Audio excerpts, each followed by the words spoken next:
Sports with VI. Jason Stubbs from Blind Sports Recreation has joined us. You heard Jason earlier in the day making a bit of a call out to Tyler, that Tyler's going to be in a certain vehicle later this year. That's the type of support we like to see. Blind Sports New South Wales is the peak organisational body in New South Wales. It provides sport and social recreation for community members with blindness and low vision. Blind Sports' mission and purpose is to support people with low vision and blindness to access all active recreation and sports with the appropriate level of adaptation and have access to information that supports them across community participation and contribution. Over to you. Yeah, thank you. Well, I've actually got an athlete here with me, Courtney Webeck, so give her a round of applause as well. Thanks. Before I start, I just want to do one thing. Can I get the IVT teachers to stand up? All the teachers. We've had all the professors and all the rest. Let me give them a round of applause because these are the guys that are out there fighting the fight in the schools for us to obviously get our sports in there for the kids as well. So thank you.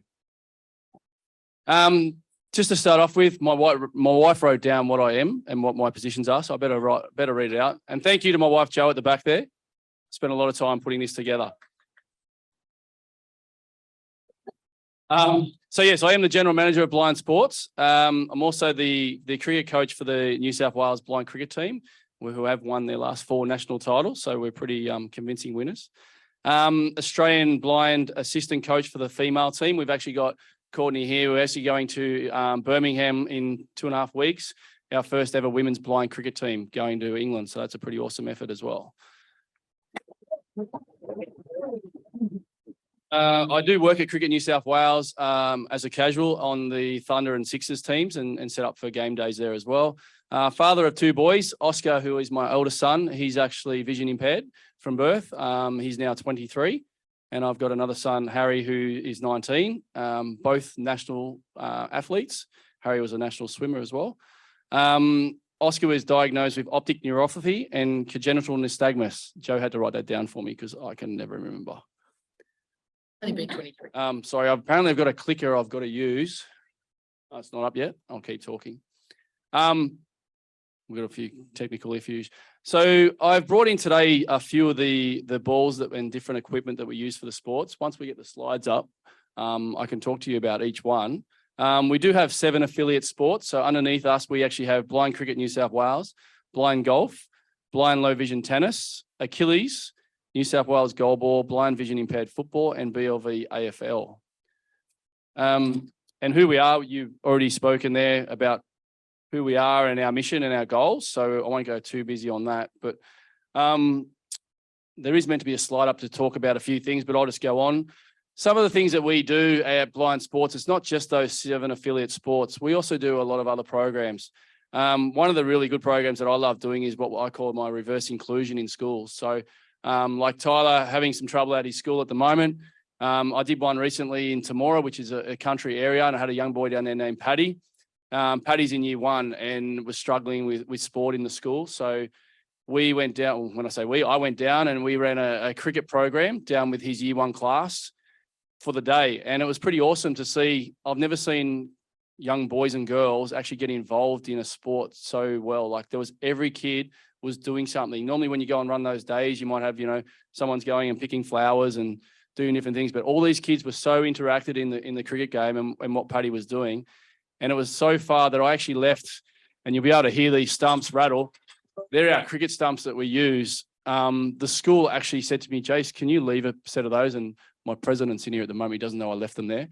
But they're actually making a set of stumps for Paddy to be able to use in their school on a weekly basis so they can actually run a blind cricket program in the school.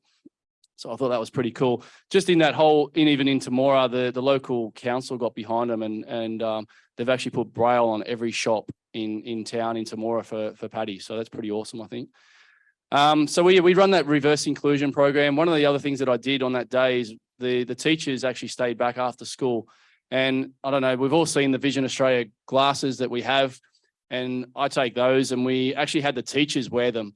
And not only did I take them out and we did some sport, but even just taking those teachers, and you got to remember Paddy's in year 1, so he's at a school which is in the country. So most teachers there are all going to get him at one stage in his schooling life. So we went around the school and did little things like even just walking out of the sun in the playground and then walking back into the classroom. And the teachers were shocked at how much it took them to adjust just to that one little thing. And so it was pretty cool to be able to show that to teachers, and little things like Paddy actually was on a trike bike. So he has one of those little trike bikes, and the teachers were trying to get him through a gateway and they're saying, Paddy, turn right, turn right, turn right. And I'm like, I've got not a young bloke, I've got a man that I coach in cricket who holds a land speed record on a motorbike at 274 kilometres an hour, Ben Felton. And he was telling me how the person behind him navigates, and it's a bit more like, right one, right two, right three, and that would tell him how far he has to turn. So we use that on Paddy. And then about a month later, I went back and seen them at a school function, and they said, we actually used that for Paddy in his school carnival, and it worked excellent. So that was pretty rewarding to see how that works. Just a couple other things. Social Rec Club. We've actually started now, even though we're a sports, we do a lot of social rec stuff. Even last week, we still haven't got any photos, but that's okay. We did a sailing day through Sailability, and ran a day there where they did some come and try of sailing. We've done come and try blind target shooting. We've done horse riding. We also then run what we call our camps. So we run winter camps and summer camps. So winter camp, and Courtney's been on one as an adult one, but we do that in conjunction with Disability Sports Australia. And a lot of people don't even know that if you've got a young child that's got a disability, you can actually become a member of Disability Sports Australia. You're going down to the snow for a family holiday. You can actually get a guide for free to come and help you with your child to help ski. So we do that at a camp level, which is pretty awesome. And you'll see some videos soon about some of the guys that we do down there. And we also used to have a lot of adults whinge and complain saying, oh, but you've taken the kids everywhere, but you don't take us. So I've now started adult camps. So they're pretty cool as well. Obviously we can do some other things that maybe the little ones don't do, but we keep that under wraps. A couple of the other things that we do is multi-sport days. Now we do a couple of these. We've got one that's done through Sport New South Wales and Variety. They run a day where we actually go in and run a blind sport. Depending on what sports are at those days, then I can pick another sport to do. What we've done recently, but I've spoken to them about how I could go to a day and there'll be 200 kids there, and there's maybe none, if maybe only one that's vision impaired. So recently I've actually spoken to them, and I've had the teachers from the north side do one on the Central Coast recently, where we got all the teachers to bring kids to one centre, just vision impaired kids, and we ran the sports there. And what was great about that is I can then get in contact with Cricket New South Wales, Football New South Wales, AFL New South Wales, all the sports, major sports, get them to come along. And it's not just about them coming to help on the day, it's about us teaching them on the day. So then they can then go and run those programs, or if they have a little kid that comes to their days, they actually know how to communicate and how best to act that. When I do go to those days, if I'm running blind cricket, I still take all my equipment. So if AFL are there, and I'll just give you a little example of our AFL ball, and it can be annoying if you're not used to it, but it makes actually a constant sound. So I'll actually take those with me. So whatever sports are run on the day, they still have something there for vision impaired kids.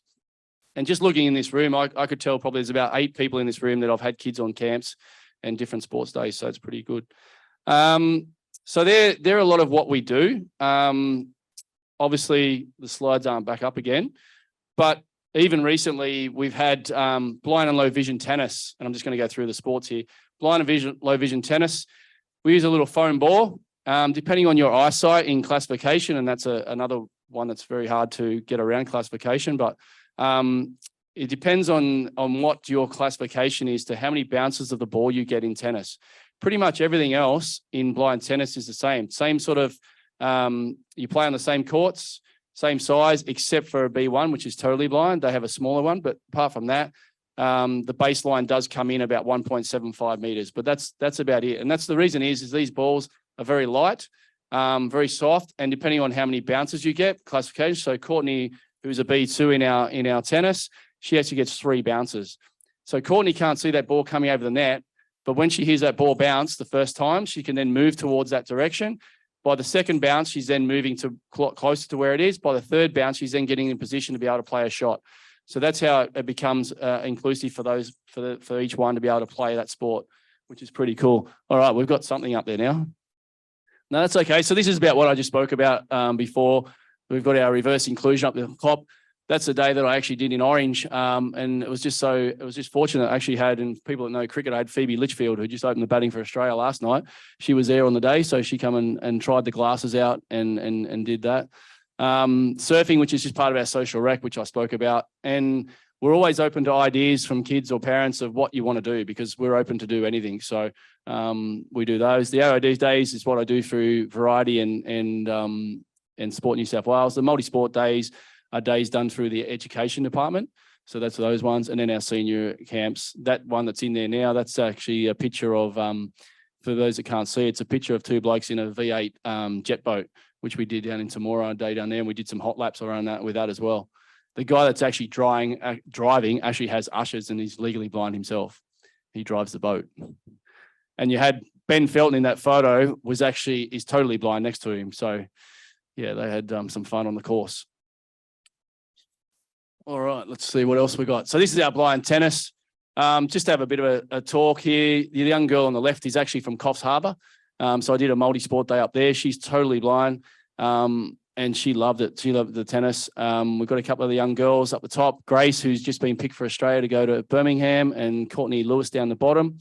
And Arato's dad's actually in here at the moment. Tim, put up your hand, mate. So Tim's son, Arato, is the youngest ever player to go to the IPSA Games, which we got in 2 weeks in Birmingham. He's only 14? 11. Gee, he's only 11.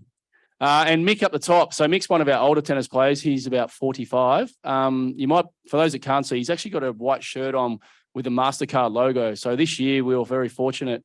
Mick and Courtney, who's sitting next to me now, actually got invited to go down to the Australian Open and play a game at the Australian Open, and it was fully sponsored by MasterCard. So it was pretty cool. We hopped off the plane down in Melbourne, and the billboards and everything else had Mick and Courtney all over it. And even at the Open, a few of us were lucky enough to be in a box there and it come flashing up on all the screens. So that was pretty cool. So that's our blind tennis. It's one of the newer sports and growing each year. We just had nationals down in Melbourne.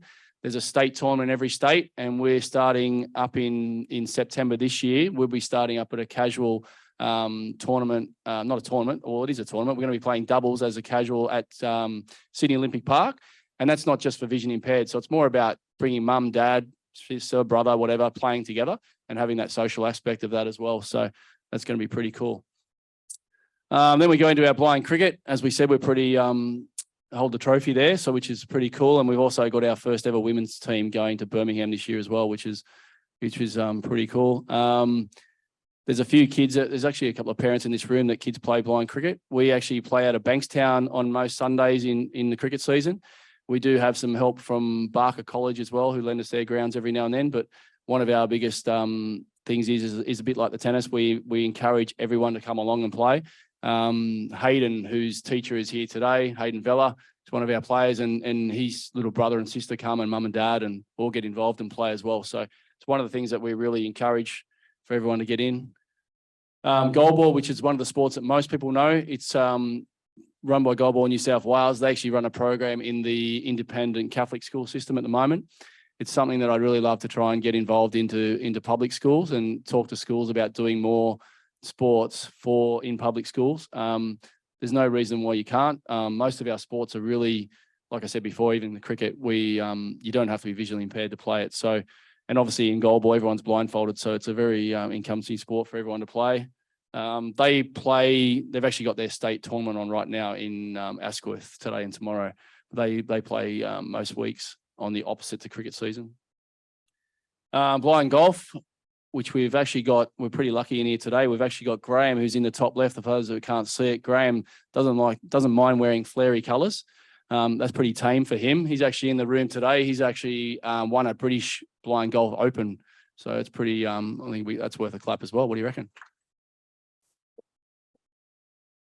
And the young man sitting next to him is actually Mark Eschbank. He's actually won a Japan Blind Golf Open. So between them, we've got national champions over there. With golf, they do play at 5 Dock on Saturdays, but you can play anywhere with blind golf. So it's one of those sports, it doesn't matter if you're in a regional town, country town, wherever you are, most places have got a golf course.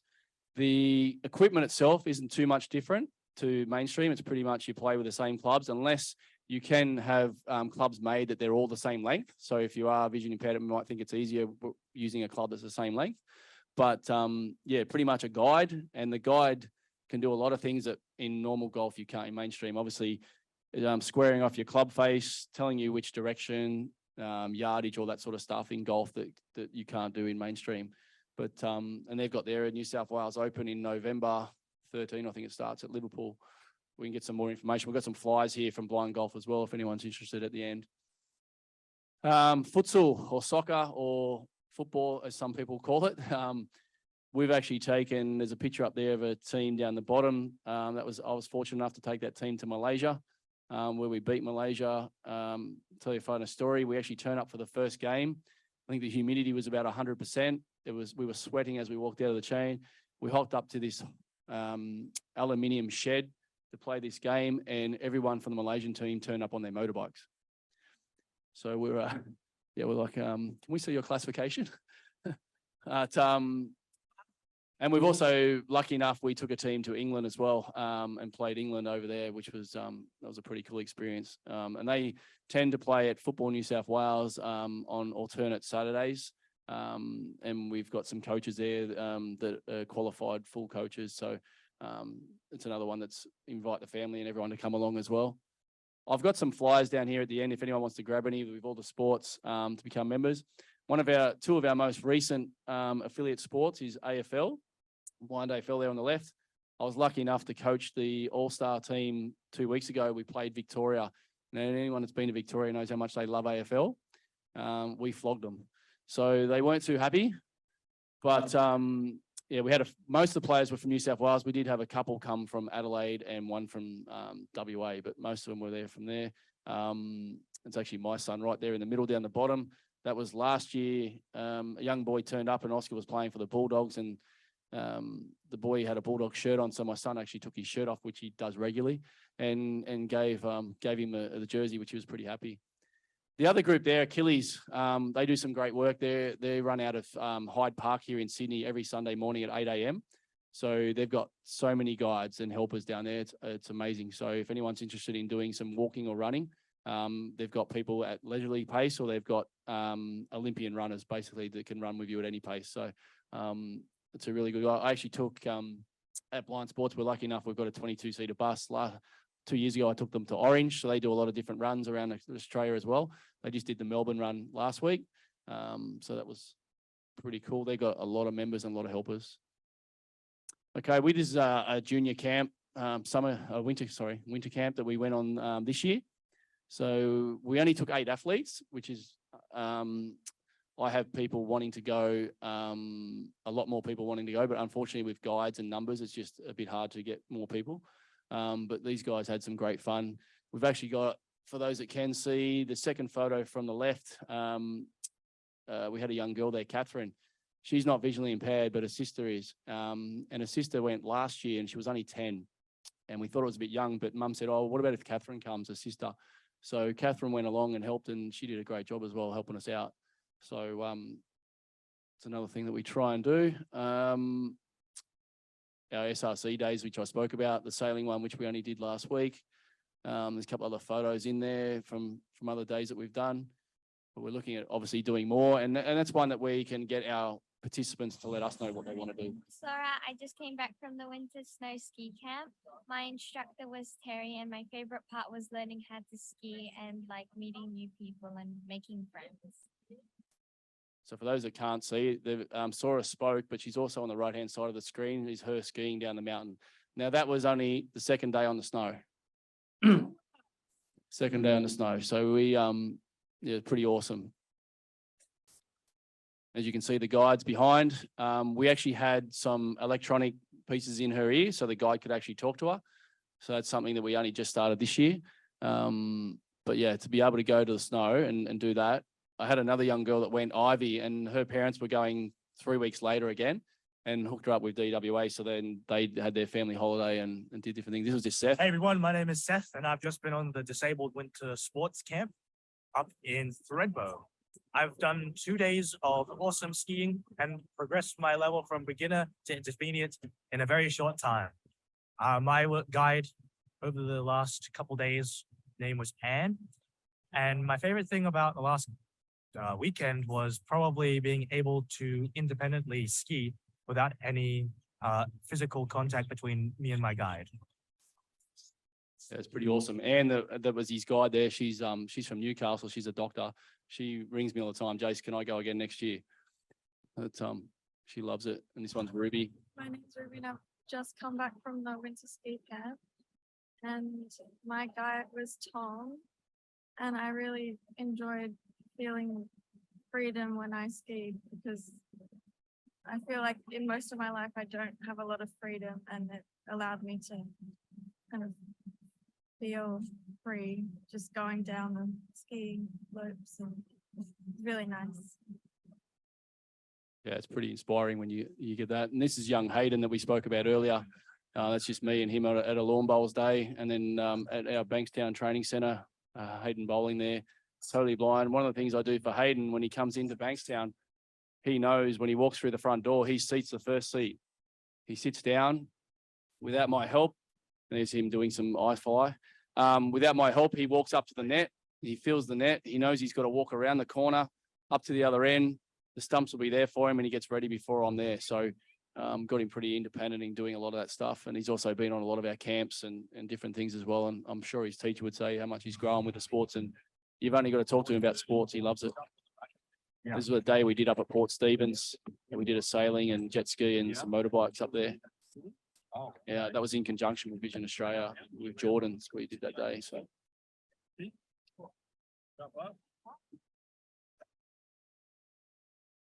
My big production crew of my wife is putting all the videos together. So you're going to come around to the side, maybe walk around the side.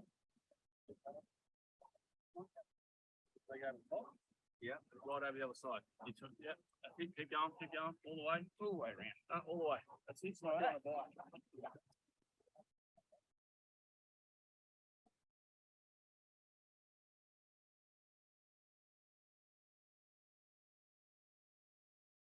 How was that, Hayden? It was so good. Were you going fast? Oh, yeah. We could see you from out here. It looked pretty good. And that's him standing up on a board by himself, obviously. For those that can't see, he's just on one of the, I'm not even sure what they're called. Someone might tell me. Stand up paddleboard. Oh, and him trying to wrestle me in the water.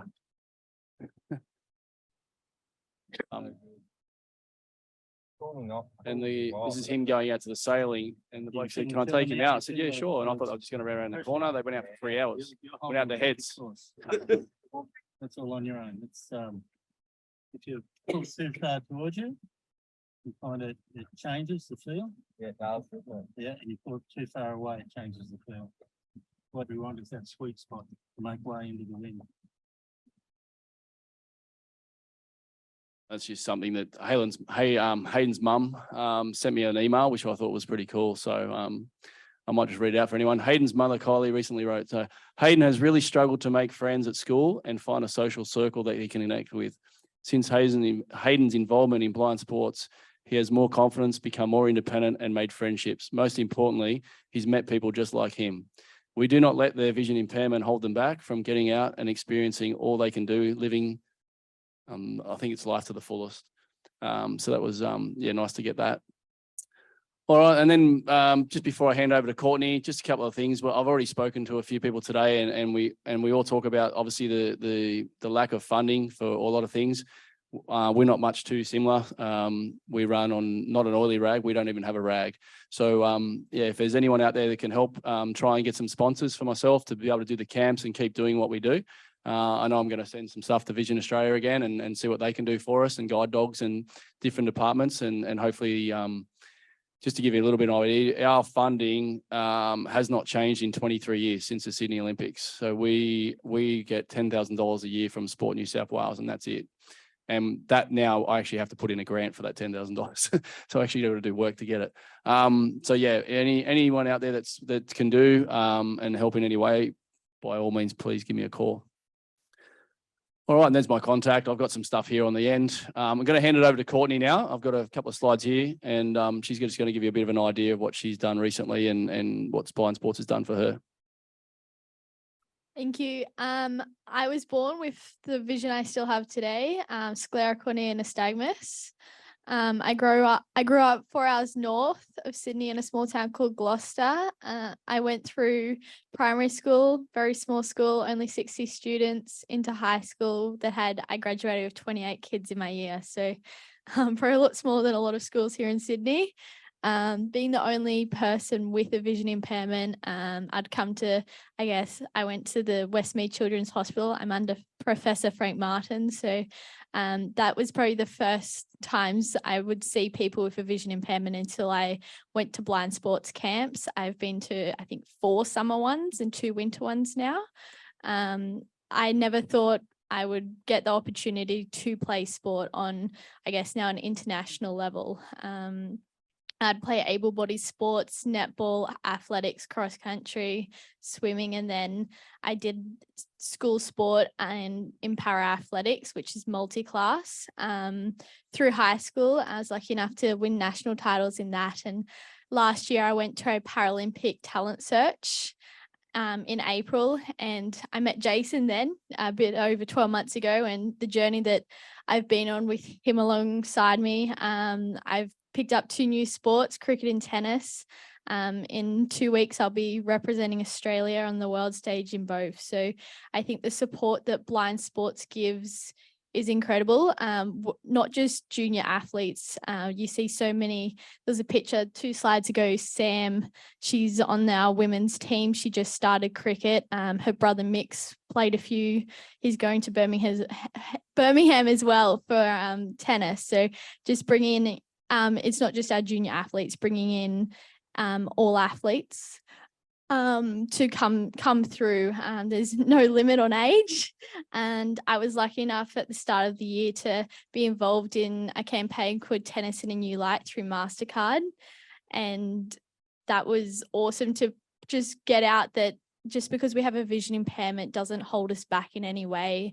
I didn't make, I guess, in primary school, my teachers thought it was too dangerous to play soccer on a school team. And that's when I got into, I guess, para sport, and in a way to prove a point that there's no limit to anything. And I did an awesome video with MasterCard. So I'll play that for you guys.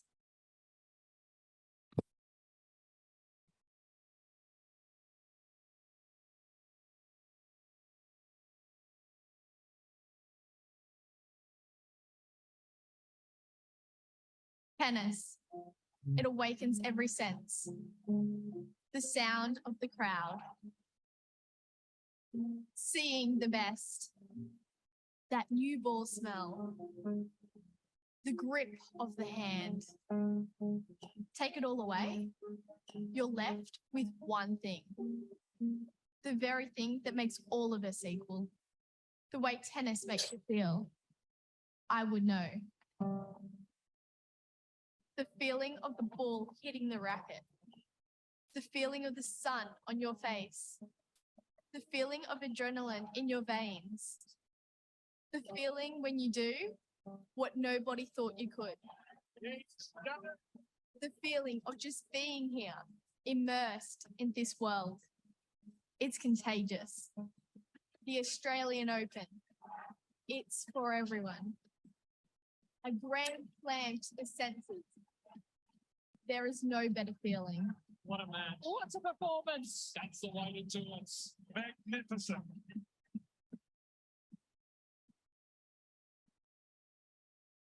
Can I say that took 10 minutes when she went down? We actually didn't go down to do that. Channel 9 actually just grabbed her and said, look, can we just have you for a minute? MasterCard weren't too happy, but went in and did that and pretty much put it out.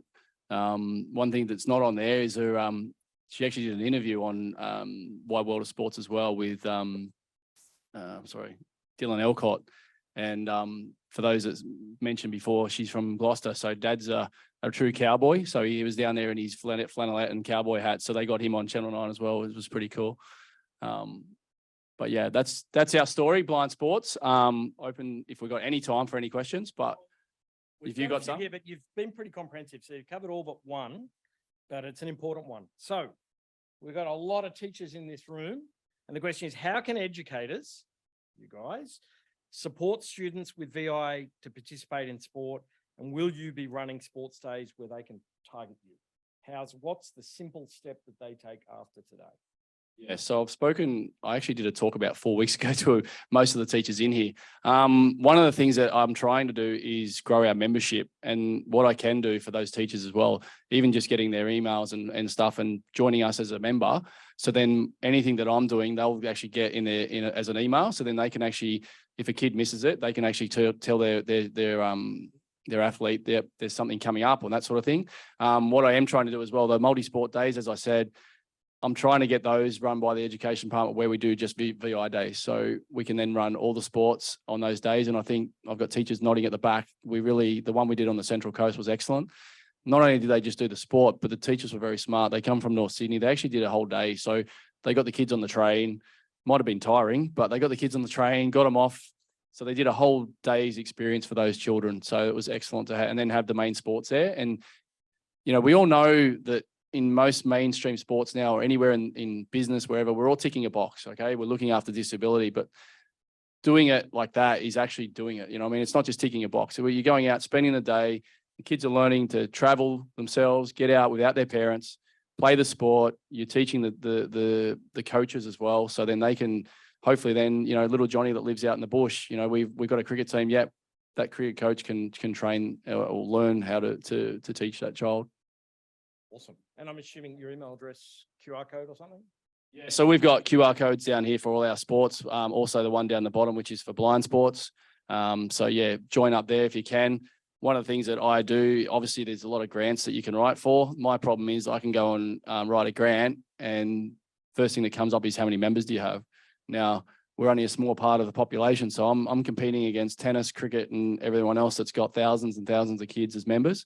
So what I'm trying to do now is get as many people to join up as possible, so then I can use that membership as well for grant writing and stuff. Step up and be counted. So it's just like the genetic research. If they don't get you to fill in the survey and they don't know you exist, don't get the funding. Same with sport.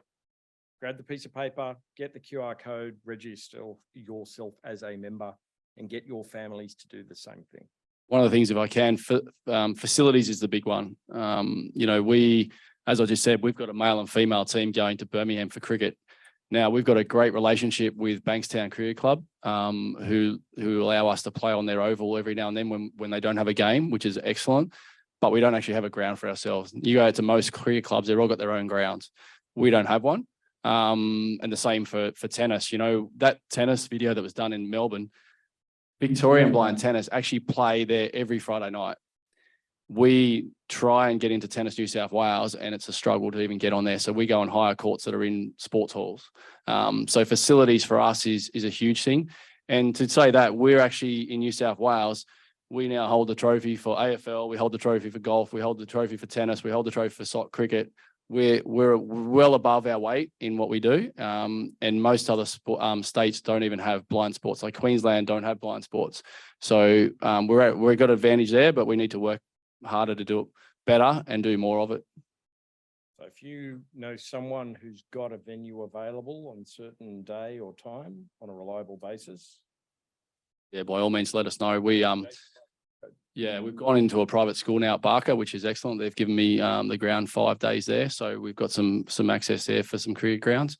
And like I said, we encourage everyone to come along. I've had a couple of people come up to me today and say, how can I get involved in volunteering? So always in volunteering, it's something, like you look at, I used to be very heavily involved in cricket and swimming, and you see all the volunteers that help out are usually athletes that swum or play cricket themselves.